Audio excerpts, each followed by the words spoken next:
심리로 읽는 우리 사회의 문제들. 김태형의 본격 사신 방송. 껍데기는 가라. 껍데기는 가라 5회 1부 시작하겠습니다. 반갑습니다. 야, 안녕하세요. 네, 오랜만입니다. 한 달 만에 출연한. 네, 제가 잘린 줄 아셨죠? 살아 있습니다. 어떻게 지내셨나요, 대표님? 한 달 만에 온 사람부터 얘기하지. 아, 네. 저는요 고향을 좀 내려갔다 왔고, 그때 제가 내려갔을 때가 총선 시즌? 총선 끝나고 총선 온가? 끝나고, 네, 총선 날 내려갔어요, 제가. 그래가지고 제 고향이 광주인데, 광주에서 좀 충격적인 투표 결과가 나왔잖아요. 그것을 이제 온몸으로 광주 시민들의 민심을 좀 느끼면서 지내다가 올라와서 계속 이것저것 세월호 문제도 얘기하고 하고 있습니다. 광주 민심이 뭐 어떻던가요? 광주 민심은 어쨌든 찍을 놈 없어가지고 국민의당 찍었고, 민주당은 너무 꼴보기가 싫어가지고 국민의당을 찍었는데 국민의당 되니까 그것도 화가 나는 거예요. 왜 우리 광주에서 국민의당이 이렇게 먹었지? 아무튼 이제 국민의당 애들이 좀 자만할 것 같아가지고 그 꼴보기 싫어하는 것도 있고, 좀 연세가 50대 이상, 60대 이상인 분들 사이에서는 민주당이 꼴보기 싫다 하시면서도 국민의당이 된 거에 대해서 더 분노하시는 분도 상당하더라고요. 뭐 뒤에 주제 나오겠지만 김종인 때문에 길 가다가 막 쌍욕하시는 할아버지도 계시고 막 그렇습니다. 이 정확하네요, 그죠? 네. 반응들이 네. 아주 투박하게 얘기했는데 네네. 선거 평가를 정확하게 그렇죠. 네. 그 다음에 선생님. 그 최근에 프레시한 인터뷰 예전에 했었어, 1년 전에. 박근혜의 심리 관련해서 시리즈로 네. 이제 나왔는데 이번에도 또 인터뷰를 하셨죠. 네, 한 번 했는데 네. 두 번에 걸쳐서 낸 것 같아요. 청와대에서 직접 반응이 왔다. 네. 아니 뭐 프레시한 청와대 출입 기자한테 항의를 했나 보더라고요. 청와대에서 제목을 해서 바꿨대요. 거기까지만 제가 문자를 받았어요. 네. 그래서 제가 그런 생각이 들어요. 청와대가 이래서 정치 못하는구나. 해야 될 일은 하지 않고 쓸데없는 걸 하고 있구나. 그분의 심기와 관련된 것만 하죠. 네, 그러니까요. 그러니까 제가 그 얘기를 또 어느 방송국 사람들이 왔길래 했더니 그게 청와대 하는 일이에요 이러는 거예요. 이 사람들이. 그러니까 국가 컨트롤 타워는 거부하고 수장의 컨트롤 그렇죠. 타워로서만 있는 거네요. 누님의 상태만 걱정하는 그런 상황이죠. 충직한 곳이네요. 그런지. 그래서 이제 제목이 원래 네. 박근혜의 심리 또 분석하신 거죠. 네. 그러니까 제가 했던 얘기의 취지는 총선 결과를 받아들이지 않겠느냐 이런 얘기를 했었어요. 이쪽에서는 어느 정도는 아무리 바보래도 상황이 이렇게 총선 결과가 나왔으니 어느 정도 제스처를 취하지 않겠냐 해서 내가 아닐 거라 그랬거든요. 그런 정도. 저기 그 언론사에서 질문을 그렇게 네. 했어요. 그래서 그런 정도의 심리 상태가 아니다 지금. 그래서 좀 세게 얘기하고 과장되게 얘기하자면 자폐적 성향이 있다고까지 얘기할 수 있다. 그랬더니 그걸 제목으로 딱 뽑았는데. 네, 뽑았는데 이제 항의가 들어온 거죠. 제 취지는 어쨌든 안 받아들일 것이라는 거죠. 박근혜 심리로 봤을 때. 확실하게 안 받아들이고 있죠 지금. 근데 그 이후에 이제 언론사 간담회가 있었잖아요. 그 그렇죠, 인터뷰 하고 그렇죠. 나서 있었어요, 마침. 근데 안 받아들이는 모습을 적나라하게 보여주지 않습니까? 그러니까 이제 이 인터뷰 해간 분들은 확신을 갖고 썼겠지 기사를. 진짜는. 그분은 인간계에 안 계신 것 같더라고요. 이렇게 천상에서 이렇게 벌어지는 일에 우주에서 대해서 계세요. 이제 언급만 해주시는 역할을 하시는 것 같더라고요. 뭐 골방에 갇혀 있는 거죠. 심리적으로는. 그러니까 사회생활 하는 것 같고 비행기 타고 외국도 나가지만 실제로는 자기 방 밖으로 못 나오는 거죠. 마음이. 네. 딱 갇혀 있는 거 안에. 대표님 네. 마음 아픈 일을 겪으셨다고. 네. 제 인생에 처음 겪는 일인데 저희랑 같이 4년을 산 그 골든 리트리버라고 얘가 4년 전에 이제 와가지고 같이 키웠어요. 아파트에서 같이 키우는데 새벽에 이제 운동하러 갔다가 갑자기 심장마비로 죽었네. 하하. 찰나요, 진짜 찰나. 막 뒹굴다가 픽 쓰러지더니 신음소리 몇 번 내고 그냥 간 거예요. 갑자기요? 너무 깜짝 놀래가지고 막 그래서 이제 화장을 해주고 돌아왔어요. 그래서 온 가족이 지금 다 슬픔에 쌓여있는데 이런 건 처음이거든요. 예전에 이제 어릴 때 막 시골에서 강아지도 키워봤는데 이게 너무 애착관계가 있었는지 막 온 가족이 지금 막 울고 뭐 그래서 상담을 좀 받으려고 선생님한테 이 상태를 어떻게 해야 되나. 그래서 아까 조언을 해드렸죠. 네. 충분히 슬픔을 표현하고 얘기해야 된다. 네.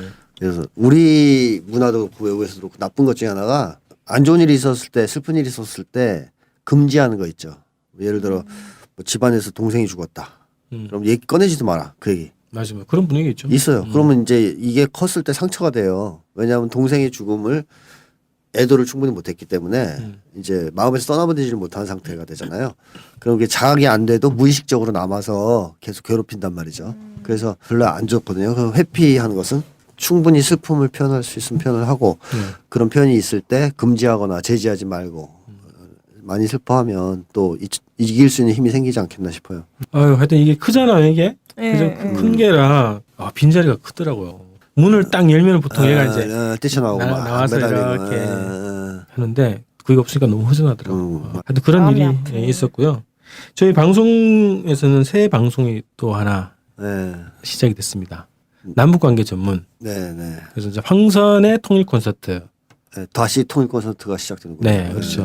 무죄를 받았기 때문에 네. 그렇게 시작이 돼가지고 이제 첫 방송이 올라갔어요. 그래서 뭐 많이 청취해 주시면 좋겠고 저희가 세월호를 그 2번 했었잖아요. 네.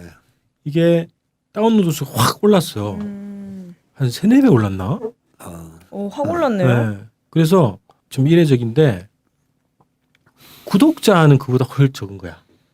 구독 있잖아요. 구독 신청하는 거. 그래서 지금 한 160 몇 명 정도가 이제 구독자인데 다운로드 수는 2-3천이 막 올라간 거예요. 이게 불일치하잖아. 그래서 청취하신 분들이 구독을 신청을 하셔야 돼요. 구독. 네. 구독하기 했느냐? 여기서부터 빵꾸 나네. 저 구독하기를 꼭 눌러주시면 저희가 안정적인 순위를 유지할 수 있으니까 꼭 해주세요, 여러분. 네, 네, 네. 함께해요. 구독. 네.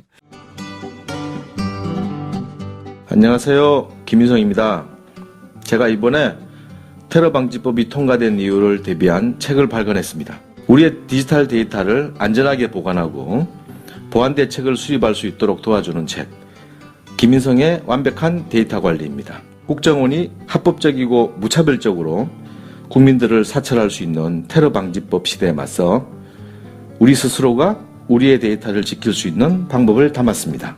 이 책을 통해 우리의 소중한 데이터를 스스로의 힘으로 지킬 수 있는 힘을 가지시기를 바랍니다. 김인성의 완벽한 데이터 관리, 많은 구매 부탁드립니다. 감사합니다. 그럼 본격적으로 껍데기는 가라 5회 일부 미친 뉴스. 오늘의 미친 뉴스는 아까도 잠깐 이야기 나왔는데 김종인에 대한 환상 그리고 그 경제 민주화에 대한 허상에 대해서 이야기해보면 좋을 것 같아요. 김종인 인물 탐구가 주제는 아니고 네네네.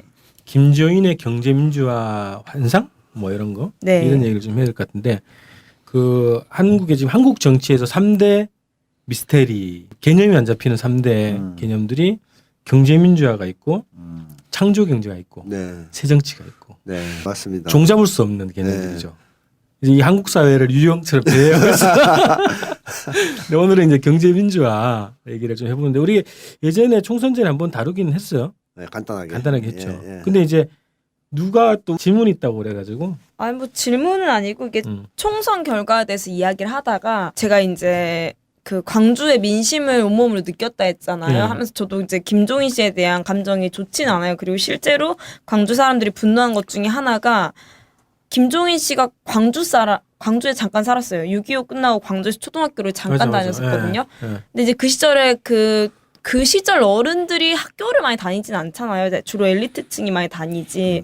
근데 그때 친구들이랑 좀 이렇게 거기 주변 광주 친구들이 많이 챙겨줬다 하더라고요. 근데 이제 서울을 가고 국회의원 하면서 좀 안면을 바꾸고 전두환 정권의 하수인 노릇을 했었죠. 그러니까 광주에서는 김종인이 진짜 좀 세게 말하면 찢어죽일 놈인 거죠. 어떻게 보면은. 근데 그런 놈이 지금 민주당에서 얼굴 마담을 하면서 표를 요구하냐 해서 김종인이 한마디 할 때마다 국민의당과 표차 여론조사 차이가 확 차이가 처음엔 20대 80이었대요. 민주당이 훨씬 80으로 높았어. 인물평가도. 그러니까 당평가는 모르겠으나 그냥 국민의당 후보랑 민주당 후보랑 이렇게 뒤집어진 게 김종인 때문이다라고 얘기하면서 이제 김종인의 그 과거 전두환 밑에 있었던 거 이야기하면서 이거 진짜 나쁜 놈이다라는 이야기를 했더니 제가 그런 감정을 갖는 거는 제가 광주 사람이기 때문에 감정적인 이유 때문이라고 제기를 하더라고요.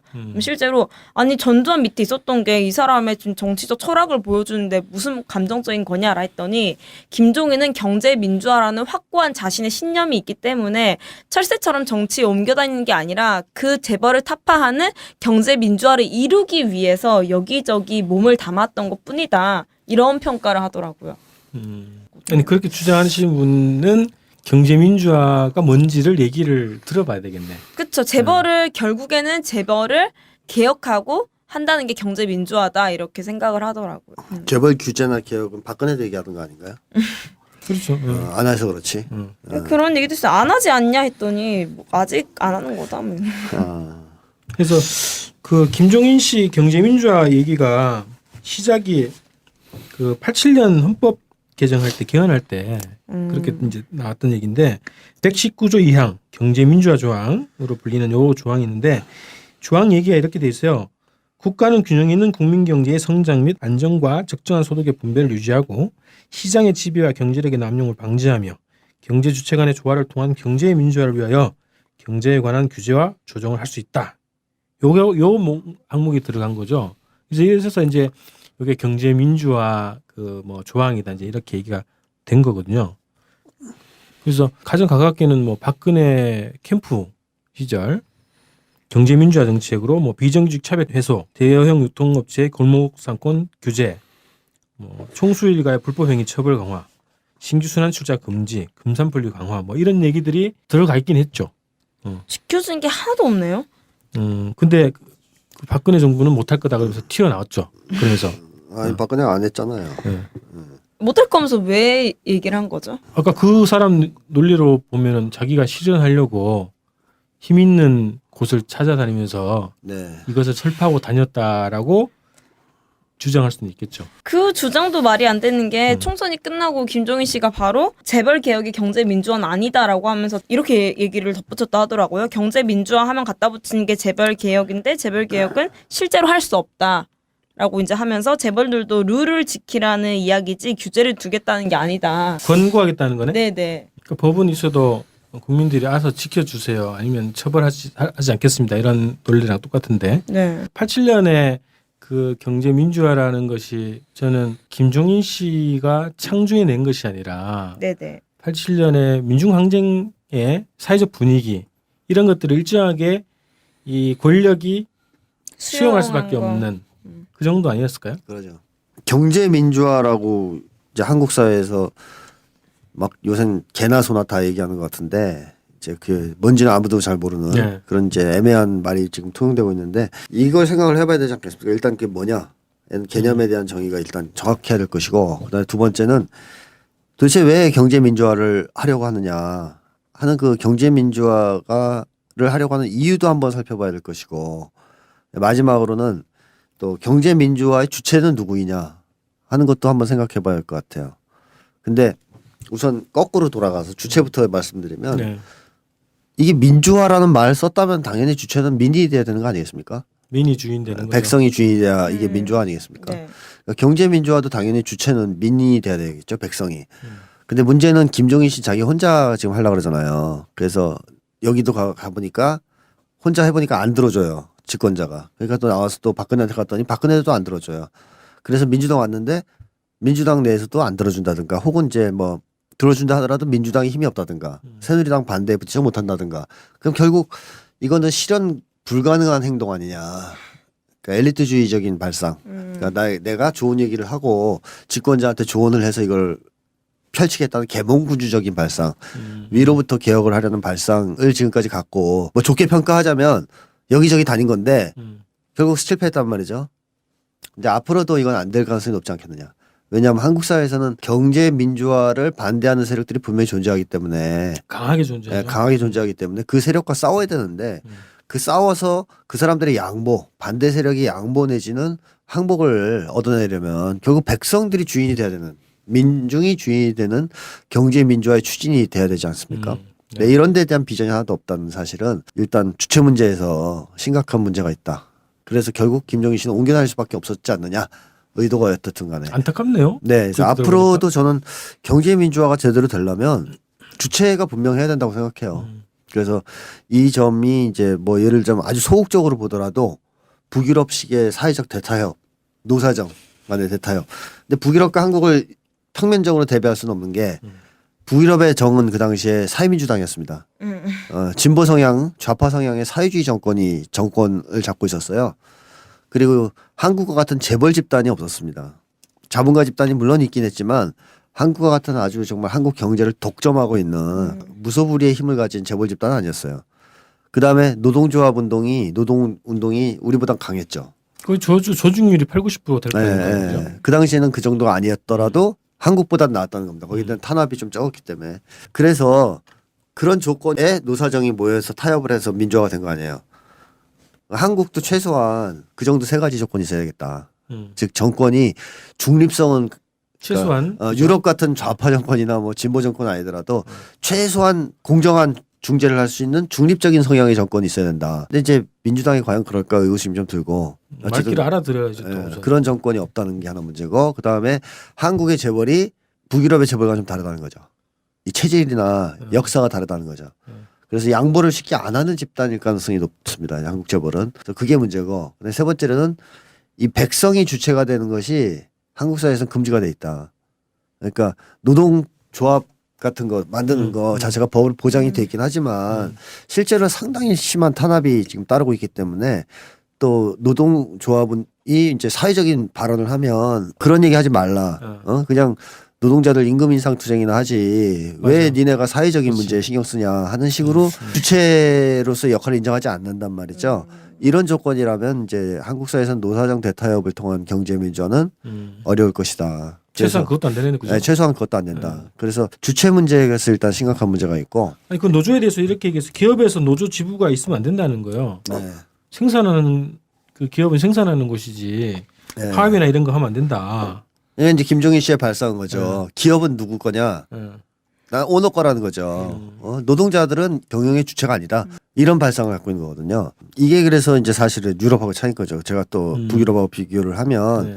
거기에는 노동자들의 경영 참가가 법으로 보장되어 있지 않습니까? 특히 노동조합에. 그렇죠. 그래서 회사 경영위원회 노동조합에 참여할 수 있어요. 그것도 그냥 앉아서 들러리처럼 참여하는 게 아니고 실질적인 권한이 있습니다. 회사 운영에. 근데 이것이 과연 기업 발전에 해가 되느냐?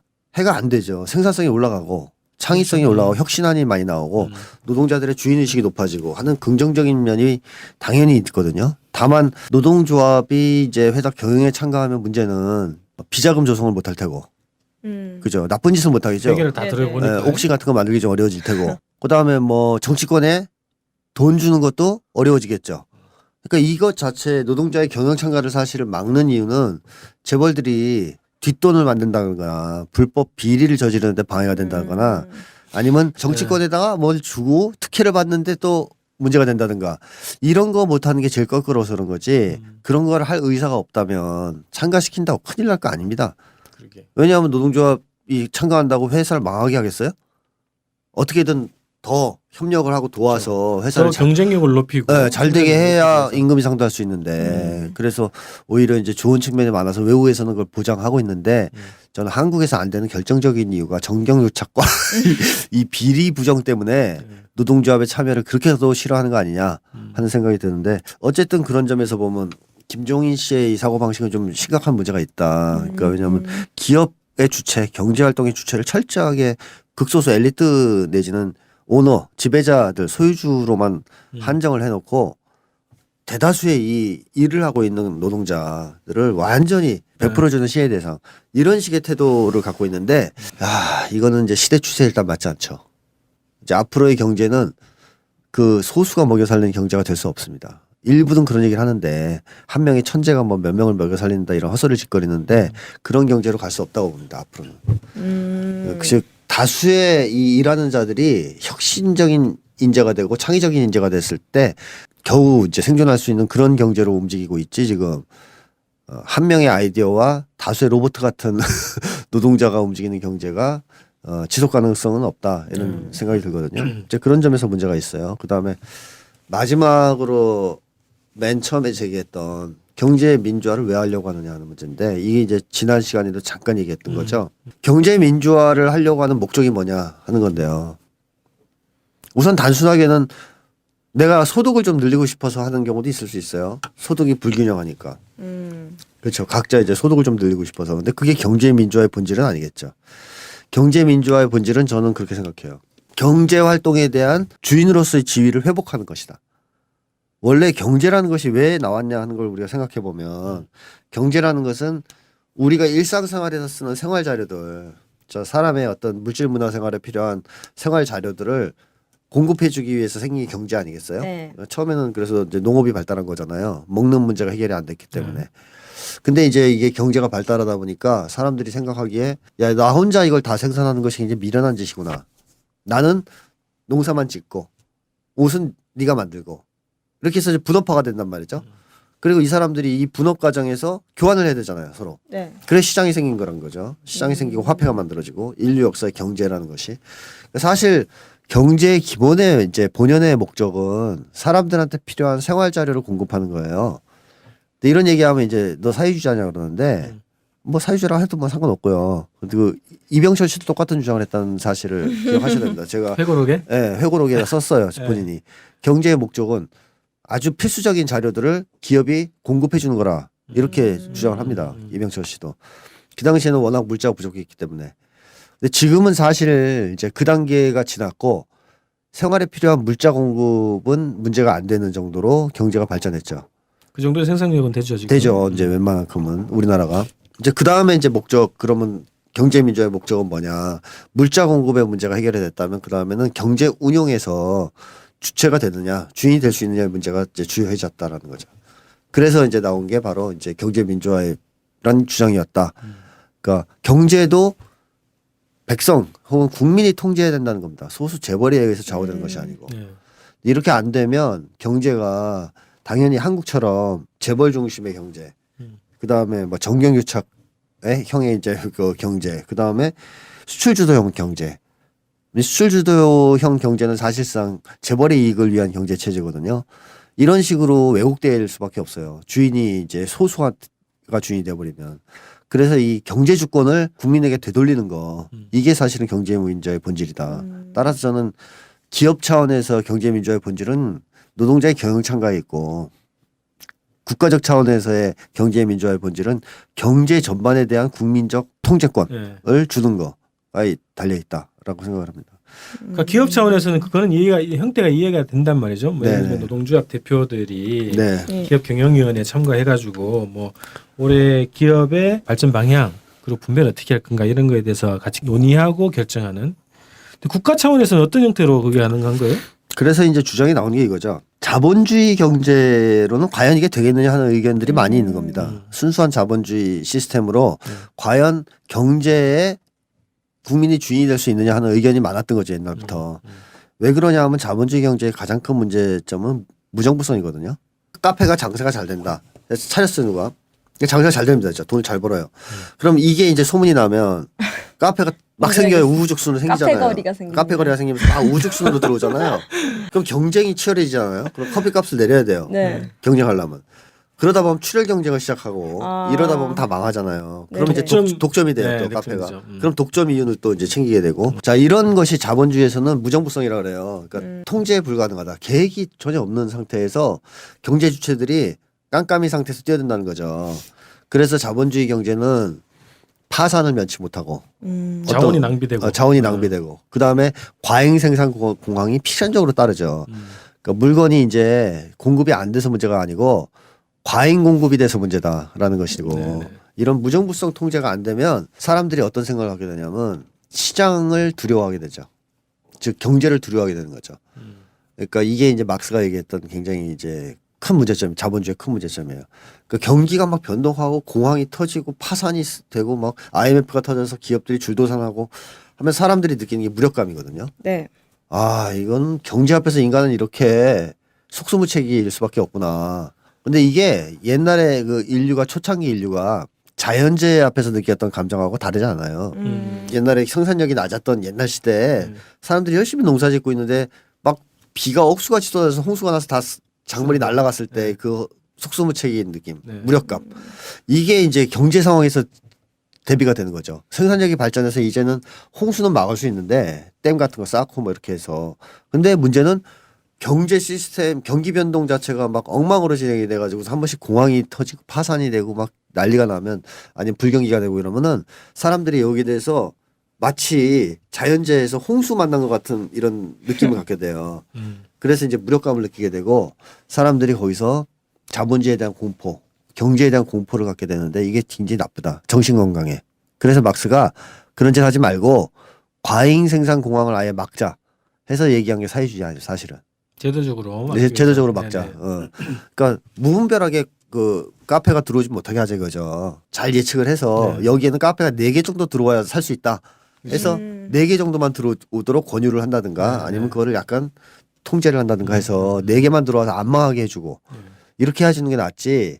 이거를 갖다가 무정부성에 맡겨서 니네가 알아서 경제 생활을 해봐 하다가 막 우후죽순으로 진행되다 망하고 막 이런 것보다는 낫다라고 보는 거죠. 인간의 정신 건강에. 그리고 이제 또 한 가지는 이런 문제가 있어요. 자본주의가 이제 과잉 생산 공황이라 그러는데 이제 이게 이제 물건이 무조건 많아서 생기는 게 아니고 소비가 뒤따르지 않아서 생기는 거잖아요. 대체로. 전자 제품을 만드는 데가 있는데 TV를 막 5만 개를 만들었다. 근데 이게 이제 안 팔려면은 회사가 망할 수도 있거든요. 네. 과잉 생산돼서 그러니까 수요를 예측 못하고 너무 많이 만들면. 근데 이 수요가 못 따르는 것이 일단 문제가 되긴 되지만 그거는 이제 이 사람들 구매력이 없어서 아닙니까? 그렇죠. 아까 얘기했듯이 소득이 이제 불균하게 배분되고 이러다 보면 결국 구매력이 저하돼서 과잉 생산 공황이 더 빈번하게 터질 수밖에 없는데 이 와중에 자본가들은 어떻게 생각하냐 하면 야 우리가 좀 돈을 풀어서 서민들이 구매력을 좀 갖게 하자 쪽으로 발상을 하는 게 아니고 물론 이제 그런 발상을 한 자본가들도 있나 봐요. 훌륭한. 저번에 얘기했던 뭐 기본소득제 주장했던 네네. 사람이라든가 외국에서도 그런 주장이 나오거든요. 소득 불균형을 해소시켜서 구매력을 보장해줘야 자본주의가 유지된다 이런 얘기를 한 사람들이 있는데 대체로는 자본가들이 그런 방향으로 움직이는 게 아니고 구매 욕구 다시 말하면은 사람들의 건전하지 못한 욕망을 자극하는 쪽으로 움직여요. 그러니까 예를 들면 우리가 더 이상 필요 없단 말이에요 옷이. 근데 새로운 유행의 옷을 만들어서 이걸 안 사면 마치 루저처럼 몰아가서 네. 하도록 압박을 가하는 거죠. 뉴스페이스인가? 노스페이스. 노스페이스. 노스페이스. 전형적인 사례죠. 예, 그게. 예. 중고등학생들이 막 경쟁이 붙고 요즘에는 잘 왕따 아니에요. 대상이에요. 그게. 예, 뭐 우리 아들 당했어요. 요즘 네파 막 이런 거. 네파죠. 요즘 바뀌어요. 계속 또 바뀌어요 그게. 네네. 그리고 끊임없이 그거를 유도해서 계속 만들어요. 그러니까 맞아요. 사실은 꼭 필요하지는 않단 말이죠. 예를 들면 뭐 우리가 스마트폰이 있으면 뭐 나쁘지 않고 좋은데 이게 뭐 화면이 조금 2cm 더 커진 게 꼭 필요하다. 이거 없으면 죽는다 이런 것도 아니고 CPU도 뭐 성능이 더 높지 않으면 우리가 전화가 안 되는 것도 아니고 이걸 또 이제 자극을 준단 말이죠. 그러니까 인위적인 소비를 욕망. 그래서 불건전하게 만든다는 거죠 인간을. 그러니까 네가 뭐 큰 차 없으면 여자가 쳐다보진 않을 거다. 이런 식으로 이제 공포를 줘가지고. 냉장고와 자동차. 네. 그러다 보면 자본주의는 끊임없이 뭐랄까요 욕망이 충족되지 않는 사회가 됩니다. 네. 맞아요. 어느 정도 이제 만족하고 사는 사람들이 있는 게 아니고 끝이 끝이 없이 욕망을 추구하는 사회가 돼요. 예, 이런 것도 사실 자본주의의 큰 병폐 아니겠습니까? 그래서 물질주의가 이제 팽배해지고 사람들이 그런 데서 고통을 또 받게 되기 때문에 막스가 이제 이거를 깨고 나가자라고 얘기한 게 사회주의죠. 그래서 일부 나라들은 아예 전면적 사회주의 길로 들어섰고 또 일부 나라들은 자본주의 시스템을 유지하면서 사회주의를 대폭 받아들이는 식으로 바뀐 게 이제 북유럽이죠. 근데 재밌는 것은 덴마크 사람들이 자기네 나라 경제 체제를 사회주의 체제라고 부르더군요. 아 그래요? 예. 우리는 복지국가라고. 예, 부르는데 거기는 이제 자본주의 아닌가요? 종북 공세가 없어서 그러지 덴마크 사람들은 스스로 자기네 시스템을 사회주의 시스템이라고 부르는데 뭐 예를 들자면 무상교육, 무상의료 이런 건 완벽한 사회주의 시스템이고 네네. 사실 그다음에 경제에 대해서도 지금 덴마크 정도면 상당히 사회주의자화 됐다고 볼 수 있어요. 세금도 많이 걷고 그다음에 이제 협동조합이 근간이 되고 있다는 점, 그다음에 노동자들의 경영 참가가 법으로 보장되고 있다는 거 이런 여러 가지 면을 봤을 때는 사실 소련보다 나은 사회주의라고 볼 수도 있어요. 옛날 소련은 그렇지 않았거든요. 그냥 명색이 사회주의지 노동자들의 경영 참가 그 정도로 보장되지는 않았단 말이죠. 네. 네, 이런 점에서 이제 우리가 얘기를 해보자. 그러니까 경제 민주화의 진정한 목적은 사실은 이러한 것에서부터 우리를 구제하는 백성들을 구제하고 국민들을 구제하는 게 목적이라는 거죠. 국민들의 행복 지수를 올려주기 위해서. 네. 그러기 위해서는 경제의 주인이 소수 재벌이 아니라 전체 국민이 돼야 경제를 전체 국민의 이익에 맞는 방향으로 만들어 나갈 수가 있다. 이런 거죠. 그렇게 목적이 있다. 근데 지금 김종인이나 이런 사람들이 얘기하는 경제민주화는 대체로 듣기에 돈 조금 더 줄게. 복지제도 너무 안 돼 있으니까 조금 더 해줄게. 그 다음에 진짜 목적은 그렇게 해서 경제를 좀 더 발전시키자. 즉 GDP를 좀 더 올리자 하는 쪽으로 생각하고 있는 거 아니냐. 그래서 이거는 경제민주화에 대한 완벽한 왜곡이라고 저는 생각해요. 오늘 신문 보니까 또 뭐 박 대통령이 그 이란 가서 52조를 56조를 긁었대는데 수주할 가능성이 근데 제가 그런 기사를 볼 때마다 참 안타까운 것이 우리나라 사람들이 이란 이런 나라들 아주 호구로 보나 봐요. 아니 그 나라의 대통령이 가서 그 뭐 히잡 쓰고 다니면 56조를 그냥 줘요? 박근혜가 신통력이 있다고 믿는 건지 모르겠는데 국가 지도자가 그렇게 호구가 아니고 56조 그냥 퍼주려면 마음대로 줄 수 있는 것도 아니거든요. 그러니까요. 그 나라도 다 냉철히 따져보고 줄만 해야 주는 거 아니겠습니까? 그러면 56조를 줄 리도 없지만 주면 또 반대급부가 있겠죠. 근데 이거를 또 언론에서 56조를 벌었다라고 뻥치고 최대 있고 규모의 뭐 네. 성과라고 그러죠. 이명박도 그랬죠. 말년에. 자원외교. 자원외교로. MOU 단계예요, 그냥. 제가 하고 싶은 얘기 그래요. 56조 설사 긁어왔다 쳐요. 우리하고 무슨 상관이 있냐는 겁니다. 이게 여태까지 우리가 살면서 느낀 진리가 이거 아니에요? 대통령이 나가서 100조를 긁어오던 재벌이 뭐 100조를 수출하던 우리의 삶과는 상관없다는 거. 한국 경제 시스템에서는. 한국 경제 시스템은 철저하게 재벌 위주의 시스템이기 때문에 부의 재분배가 차단되어 있는 시스템이기 때문에 재벌들이 잘 나가는 거하고 우리하고는 아무 상관이 없다는 걸 이제는 좀 우리가 직시해야 되지 않느냐. 그래서 뭐 경제 민주화를 해서 국민의 행복이 보장되려면 아까 얘기했던 그런 여러 가지 두려움으로부터 국민을 구제해 주는 것이 중요하다. 그래서 거기에 최소 조건은 일단 저는 복지라고 생각해요.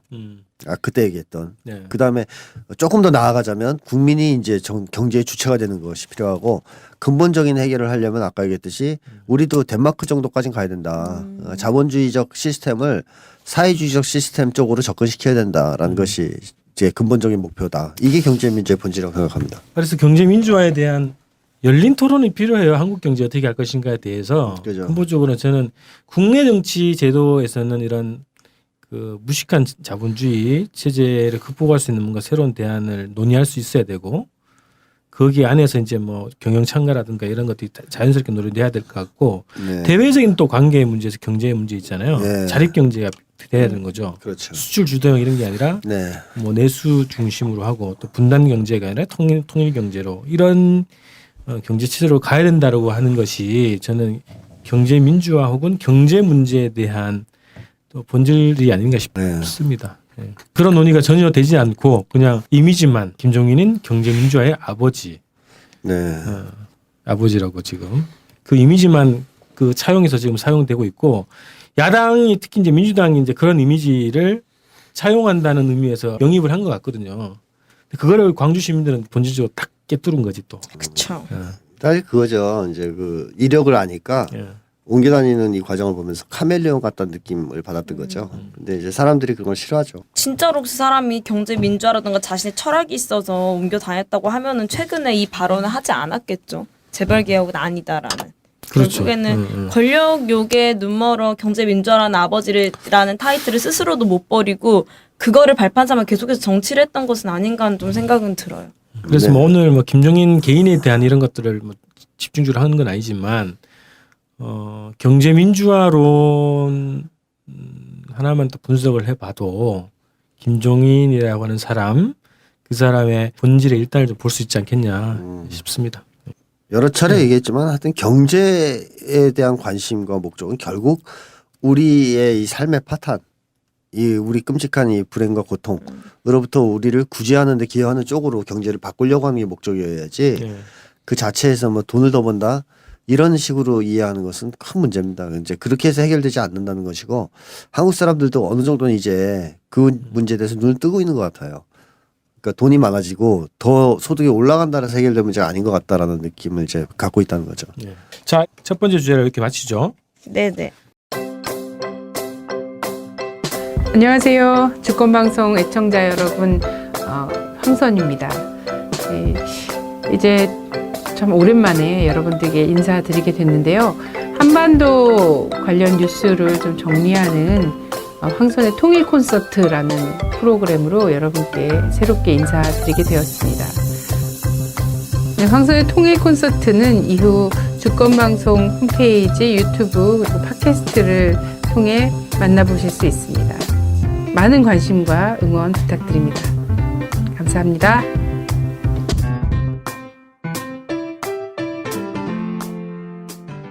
미친 뉴스 두 번째 네. 주제로 넘어가겠습니다. 요즘 가장 뜨거운 뉴스. 네, 핫 이슈죠, 핫 이슈. 그 어버이연합 게이트. 어버이연합 뒤에 어버이연합을 조종하는 무언가가 있다. 뭐 그 뒤에 국정원, 그 뒤에 청와대 있는 게 아니냐라는 의혹이 나오고 있으면서 JTBC에서 아주 집중적으로 보도를 많이 하더라고요. 네. 이게 김태형 선생님도 인터뷰에서 그 얘기 하신 것 같은데, 그죠?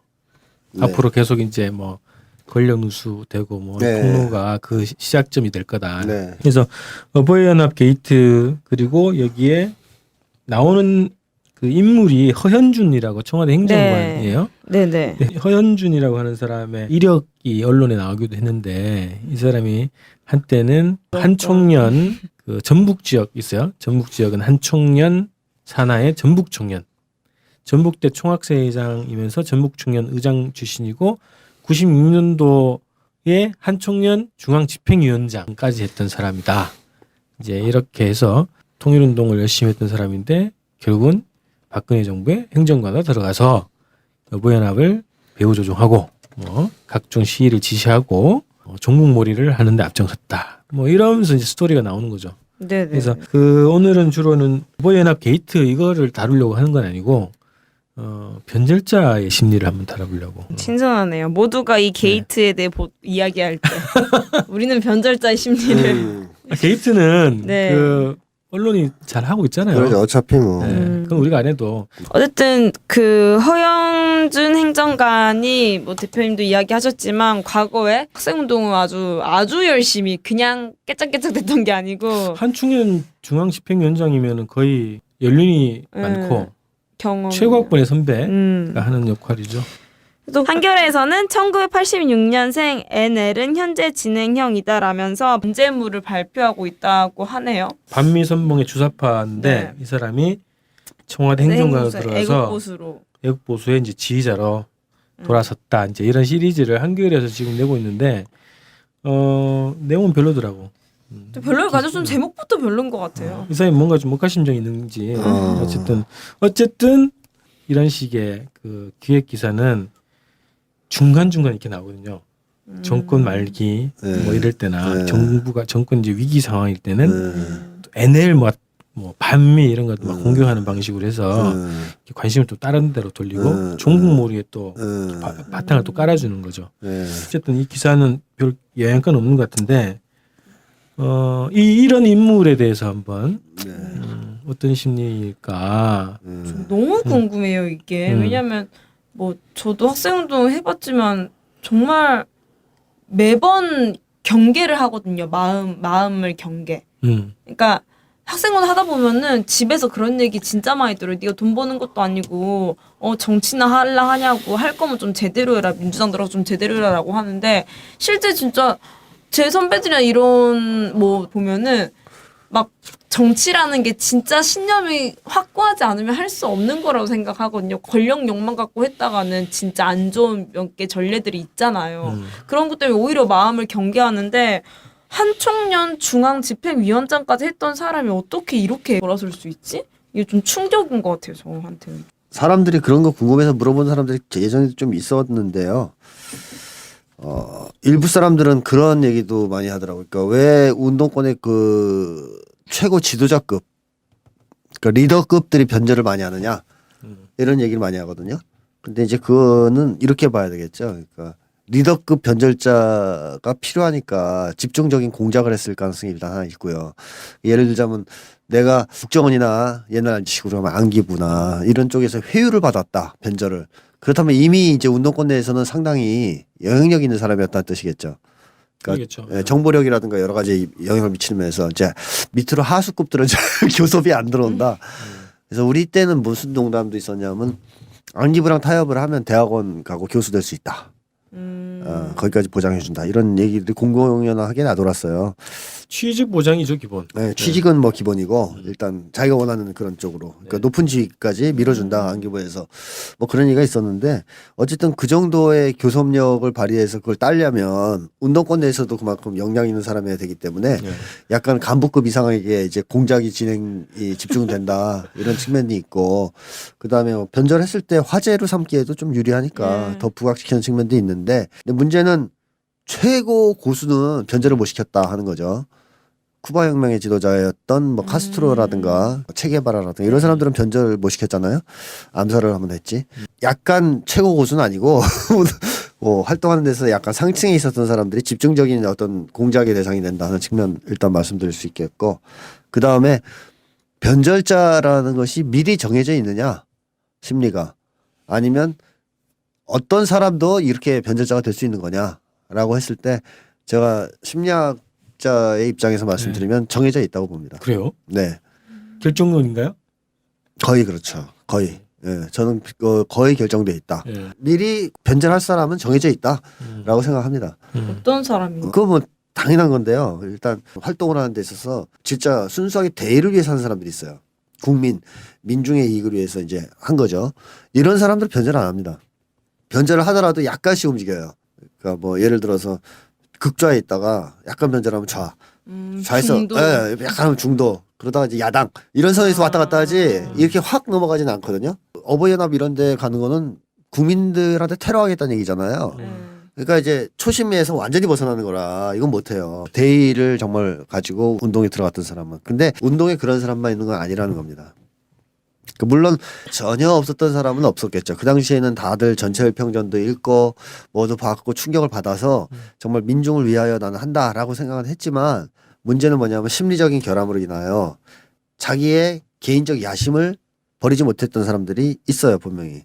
즉 의식적으로는 나는 대의를 실현하기 위해서 이걸 한다라고 하지만 무의식적으로는 공명출세주의라든가 아니면 성공과 출세를 꿈꾼 사람들이 있다는 겁니다. 그리고 그거는 사실 운동 과정에서 다 예리하게 관찰하면 보여요. 그런 성공과 출세를 꿈꿨던 사람들의 행태는 예. 좀 달라요. 하는 짓이. 근데 이 사람들이 이제 운동이 뛰어났을 땐 두 가지가 복합적으로 결합한 거죠. 하나는 뭐 대의가 맞으니까 머리는 좋고 대의가 오르니까 이거는 맞는 거야. 해서 그때는 자기의 그 심리적 상처가 전면화되기 전이기 때문에 일단 이 대의 쪽에 관심이 갖고 이거에 이제 어떻게 보면 청춘을 바쳐야겠다 순간적인 판단 미스를 했을 게 하나 있을 거고 또 한 가지는 뭐냐면 무의식적으로 이건 작동했을 텐데 이 대의를 꿈꿀 때는 운동이 발전했을 때가 많아요. 그러니까 운동이 될 것 같은 상승기일 때. 제가 처음에 시작할 때도 길어야 10년? 막 이렇게 봤단 말이에요. 세상이 바뀌는 게. 근데 안 되잖아요. 근데 시작할 때 이 사람들도 대략 이제 출세와 성공에 도움이 될 거라고 분명히 무의식적으로는 감을 잡았을 거라는 거죠.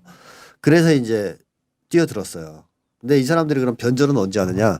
운동의 하강기 때 주로 변절을 합니다. 상승기 때 안 해요. 하강기 때 합니다. 그러니까 운동에서 이제 끝났다, 잘 안 된다는 얘기가 나오기 시작하면 대량 변절이 나오기 시작하고 또 하나는 개인적으로 한계에 부딪혔을 때 또 변절이 나와요.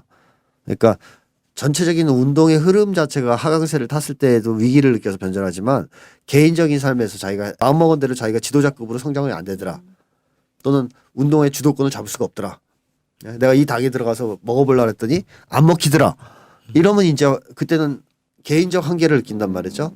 이걸 돌파하기 위해서 변절을 선택하는 경우가 많고 이게 경제적 문제와 결부되면 중년기에 들어서서 예를 들어서 결혼을 하고 가정을 가졌는데 밥벌이도 잘 안 되는 상황이에요. 성공과 출세는 이미 용언해졌어요. 이때 재빠르게 자기의 몸값을 이용해서 성공과 출세할 수 있는 가장 빠른 길은 변절이죠.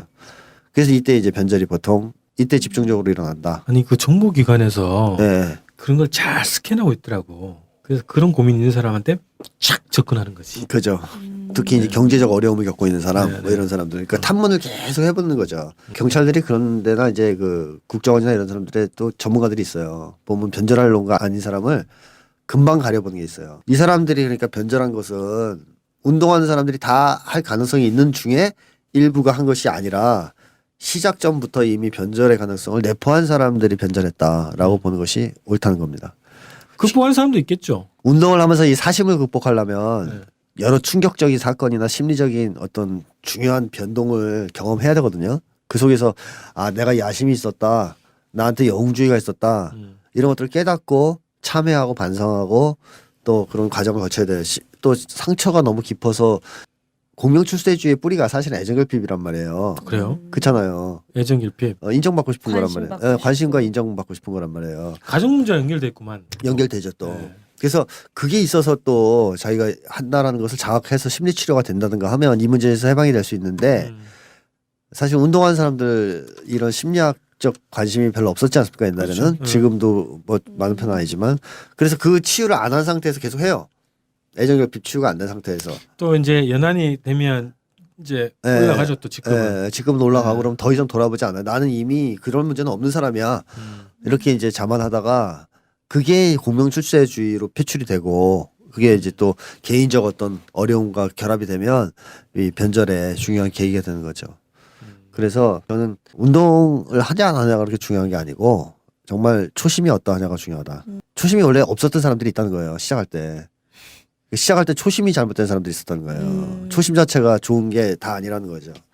그러니까 자기는 초심이 건강했다고 생각하지만 그 초심 안에 사심이 잔뜩 숨겨져 있었던 경우가 많기 때문에 그럴 경우에는 변절을 피하기 어렵고 변절하지 않더라도 운동도 잘 못합니다. 그래서 이 사람들의 심리는 출발점은 이러하다. 근데 막상 이제 변절을 한 다음에는 또 어떨까 하는 거죠.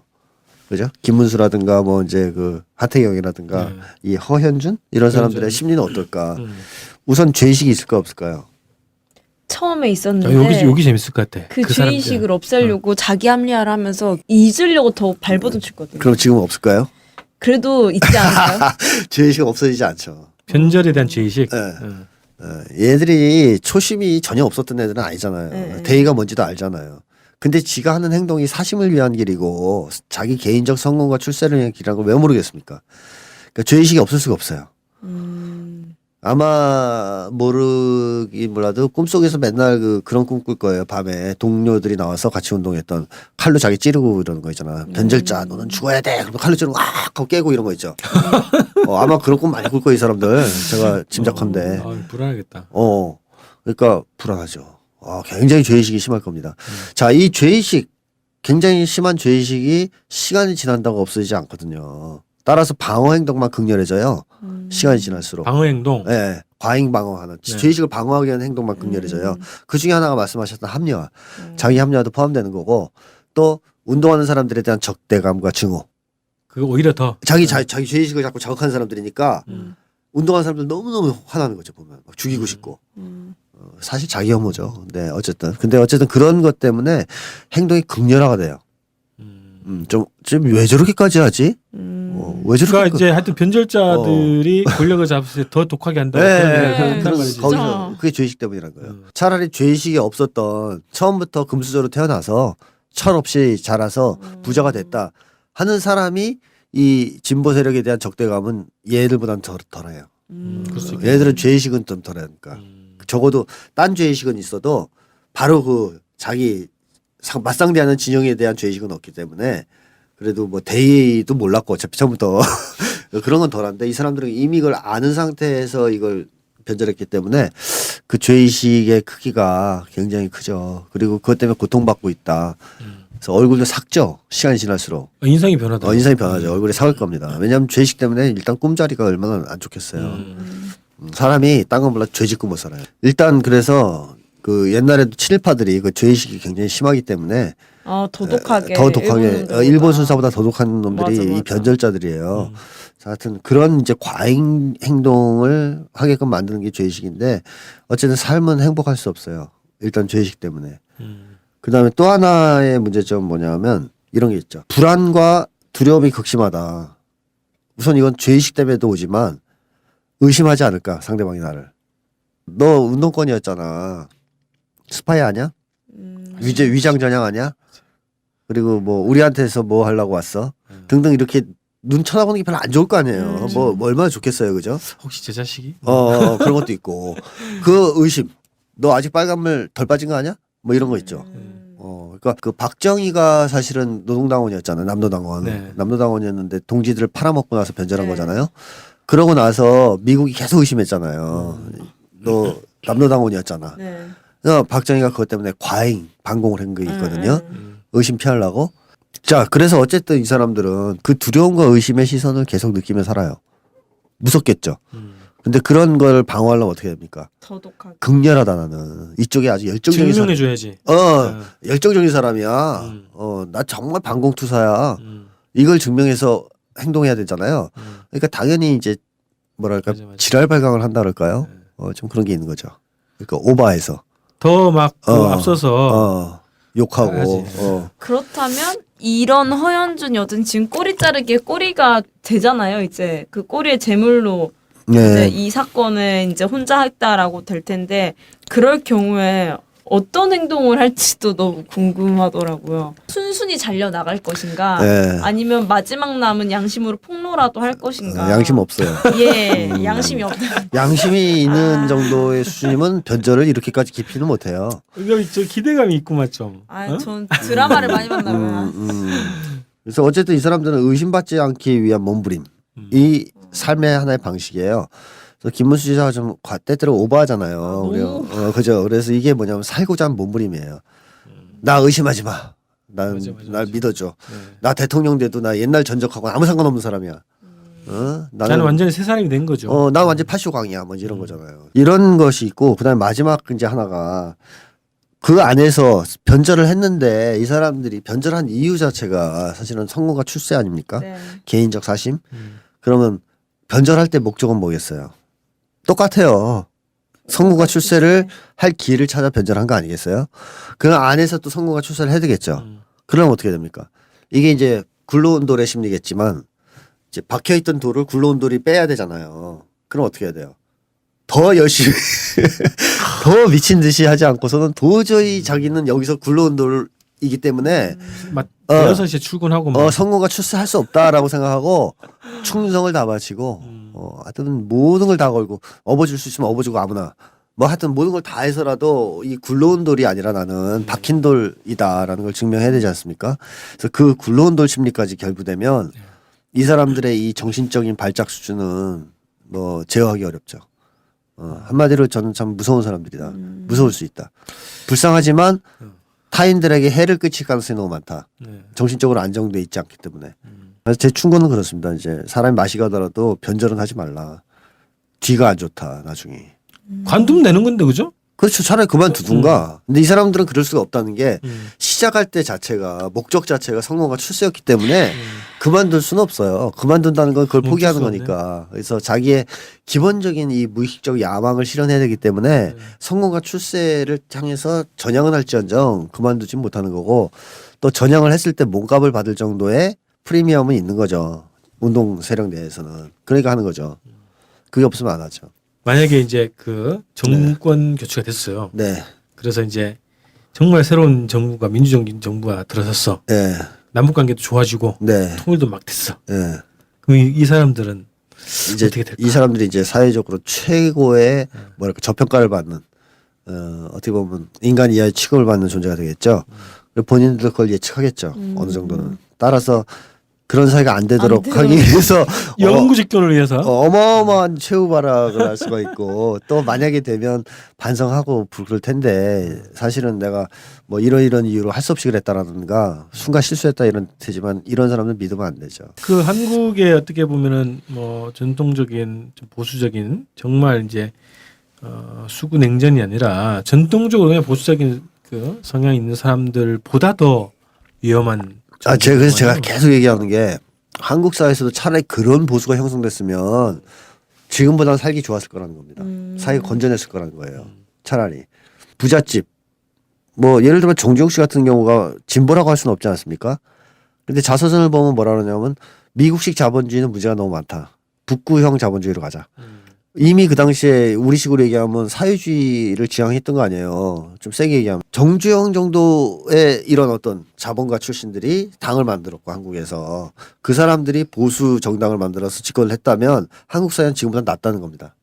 근데 지금 한국 사회의 이 집권자들은 누구냐? 변절자들이라는 거죠. 뿌리가 친일파. 일단 변절자 아니에요? 그죠?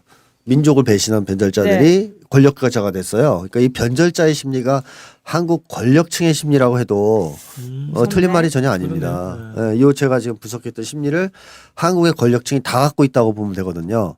그러니까 이 사람들이 막혀 있잖아요. 꽉 막혀 있고 착한 사람들에 대한 적의가 어마어마하지 않아요? 노무현 전 대통령 왜 이렇게 미워합니까? 예, 왜냐 자기들이 이런 변절자의 심리를 가진 사람들이기 때문에 뿌리에서부터 미워할 수밖에 없는 거죠. 이상할 정도로 미워한단 말이에요. 착한 사람을. 그러니까. 예. 허현준 개인의 문제가 아니구만 지금. 그러니까 한국 권력 집단. 네. 자체가 변절자 집단이라는 역사적으로 볼 때 그리고 거기에 수많은 변절자가 합세한 집단. 뭐 김문수, 김무성 이런 사람도 사실 변절자들 아니에요.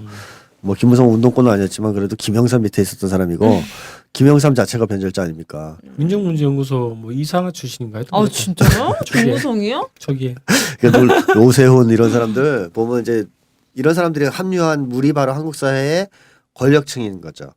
그래서 저는 그게 하나의 우리 역사의 비극이라고 생각해요. 차라리 우리나라도 자생적 자본가 그룹이 형성돼서 보수 정당이 나왔다면 맞아. 이렇게까지 사회가 개판은 아니었을 텐데 미국에서 와서 친일파들을 끌어모아서 이식한 자본가들이 오히려 자본가의 주류 세력이 되고 민족 자본가 형성을 처음부터 막고 또 재벌들이 탄생하는 것을 보면 사실은 우리나라 자본가들 중에서도 자력으로 열심히 일하는 사람들도 있어요. 그렇죠. 칭찬해 줄 만한 사람들. 이 사람들을 정권에서 가만 놔두지 않고 정경유착이 아니라 사실은 정치권에서 재벌들을 잡아가지고 꼼짝 못하게 만든 거죠. 네네. 돈 내놔. 이렇게 그 대신 밀어줄게. 그러니까 특혜를 받고 싶지 않은 재벌도 안 받을 수 없게 만드는. 그걸 거부하면 망하게 만들어버리는. 그러니까 자본주의 발달을 심각하게 왜곡시킨 주범이 바로 한국 사회의 변절자들이에요. 친일 변절자들. 그러니까 우리나라가 시작이 여기서 꼬인 겁니다. 선생님 말씀 따르면 지금 주 권력 세력 어떻게 보면 일제시대부터 쭉 네. 가보면 변절자가 지금까지 우리의 이런 권력을 잡고 있는 사람들인데 네. 변절자의 심리가 관심받고 싶어하고 애정결핍했다가 대의를 바라지 않고 자신의 출세 유혹 때문에 한다는 건데 네. 그렇다면 이 사람들이 민중을 위하거나 민중을 사랑하는 마음이 있을 리가 없는 거죠. 있을 수가 없죠. 그래서 불가능하죠. 대한민국 이 모양 이끌인 거네요. 그렇죠. 거기다 죄의식 덩어리고 네? 불안과 두려움에 쫓기고 있고 매사에 그다음에 굴러온돌 심리 때문에 오버하고 네, 항상 오버하고. 그러니까 이 정치판 개판인 거죠. 이 저질스러운 거죠. 그래서 안을 돌보지 않고 자신을 꽂아준 미국을 위한 정치를 하지 절대 이 그렇죠. 네. 최소한의 대한민국의 자존심도 다 버리는 게 네, 네, 이 나라 망신은 이 변절자들 맞아. 다 시키고 권력은 있네요. 미국에서 받기 때문에 그러니까요. 미국에 잘 보이기 위해서 경쟁하는구만. 네. 결국엔 청와대도 최고 잘 보이는 그게 아니고 결국엔 미국. 그렇죠. 그러니까 김무성이 그 주한미군 사령관 업어주고 그런 거 아, 아니에요. 너무 창피해. 지금도 얼굴이 빨개질 것 근데 같아. 그 주한미군 사령관 낙마했어 안 했어요? 있잖아. 바뀝니다 이제.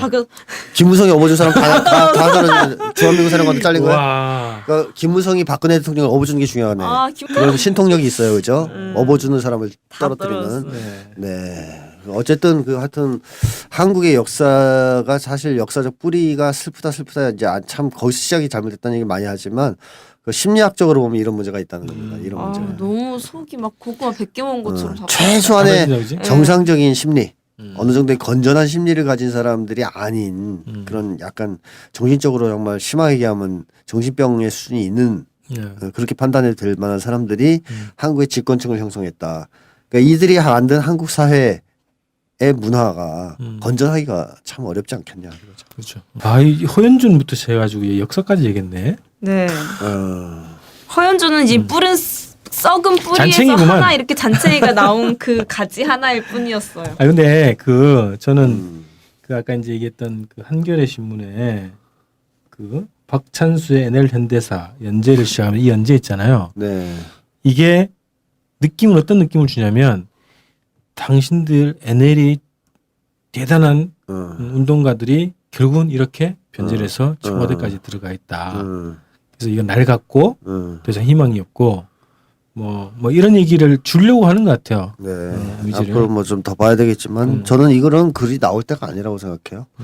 왜냐하면 국가보안법이 살아있는 상태에서 과연 공정한 글을 쓸 수 있겠느냐 하는 것이고 결국 핵심은 이거죠. 이념이 중요한 게 아니고 대의를 쫓았느냐가 핵심이라고 저는 생각합니다. 그러니까 그 당시에 초심으로 시작했던 사람들이 NL을 선택했냐 PD를 선택했냐 하는 문제보다 훨씬 더 중요한 문제는 초심이 건강했냐 건강하지 않았냐 네. 하는 문제. 저는 초심이 건강한 사람은 설사 그 당시에 뭐 이 사람이 이상한 사상을 선택했다. 뭐 예를 들어서 뭐 미륵사상을 선택했다. 운동하는 데서 그래도 그 사람하고는 같이 할 수 있다고 생각해요. 초심이 같기 때문에. 그래서 나라와 민족이 위기에 처하면 연합전선이 형성되는 거 아니겠어요? 그렇죠. 그렇죠. 우리나라에서도 보면 좌우 합작이 항상 되지 않았습니까? 독립운동도 독립운동에서도 그랬고 나중에 분단이 되려고 그랬을 때 김구 선생이 38선을 넘은 거 아니에요? 네네. 이게 가능했던 이유는 초심을 잃지 않은 사람들, 그러니까 잃지 않는다는 표현보다 초심 자체가 정상적이었던 사람들이 이념을 달리 선택해도 결국에는 백성의 이익과 국민의 이익과 행복 앞에서는 힘을 합칠 수 있어요. 언제든지 자기 노선을 변화시킬 수 있고.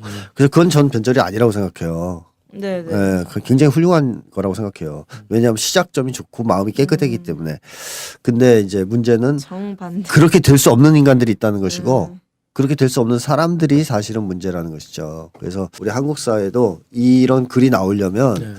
국가보호법 자체가 없어져야 되고 맞아요. 또 국가법 보리. 네. 네. 사상의 자유가 보장돼서 쓰고 싶은 말을 충분히 쓸 수 있어야 되고 네. 어떤 쪽도 함부로 욕하지 말아야 되는 이런 입장이 있어야 된다. 주권방송이 민중의 눈과 귀를 멀게 하는 공중파와 종편, 신문들에 맞서 진보 언론의 사명을 다할 수 있는 힘은 애청자분들의 적극적인 참여에 있습니다. 주권방송을 후원해 주십시오.